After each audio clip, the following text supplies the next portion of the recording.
गरीब, किसान, नौजवान, बुनकर, मजदूर, समाज का कोई व्यक्ति तरक्की कर पाए, खुशहाली आए, उसके जीवन में हक, अधिकार और सम्मान, स्वाभिमान मिले, ये बीजेपी के लोगों को बर्दाश्त नहीं हो रहा है। और यही कारण है, एक नहीं हर मौके पे आप सब आकलन करो, जब समाजवादी पार्टी के हमारे राष्ट्रीय अध्यक्ष माननीय अखिलेश जी लगातार मांग कर रहे हैं इस बात की कि देश के अंदर जाति जनगणना करा दो, जाति गणना होगी तो उस गणना के आधार पर नीतियां और कार्यक्रम बनेंगे, योजनाएं बनेंगी, लोगों को लाभ मिलेगा। लेकिन बीजेपी के लोगों को यह बात गवारा नहीं है और उत्तर प्रदेश की विधानसभा से लेकर दिल्ली की लोकसभा तक कई बार बीजेपी के लोगों ने कह दिया कि हम जाति जनगणना नहीं होने देंगे। और ये गणना इसलिए रोक रहे हैं क्योंकि उन्हें पता है कि जिस दिन देश के अंदर जाति जनगणना होगी, लोग अपनी संख्या को जानेंगे, तो लोग अपनी जागरूकता के साथ जब राजनीतिक फैसले लेंगे तो बीजेपी के लोगों की दुकान बंद हो जाएगी। इस डर से जाति जनगणना नहीं होने दे रही,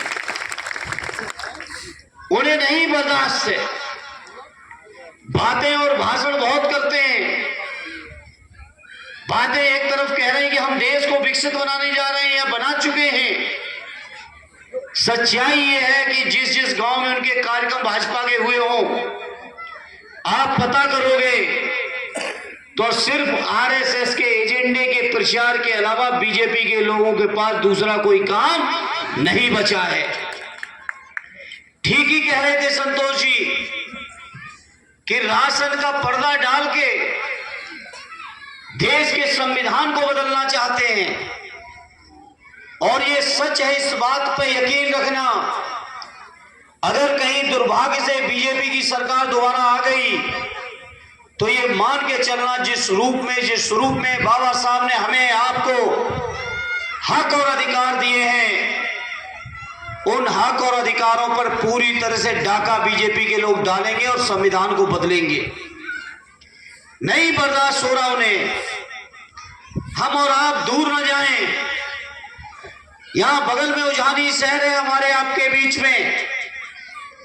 बताओ, नई साल पे मैं समझता हूं 2 या 3 तारीख थी, बाबा साहब की मूर्ति को खंडित करने का काम यही शरारती तत्वों ने बीजेपी की सरकार में किया।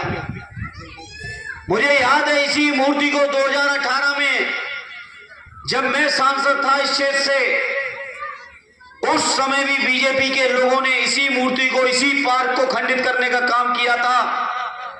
उस समय की अगर वहां जानी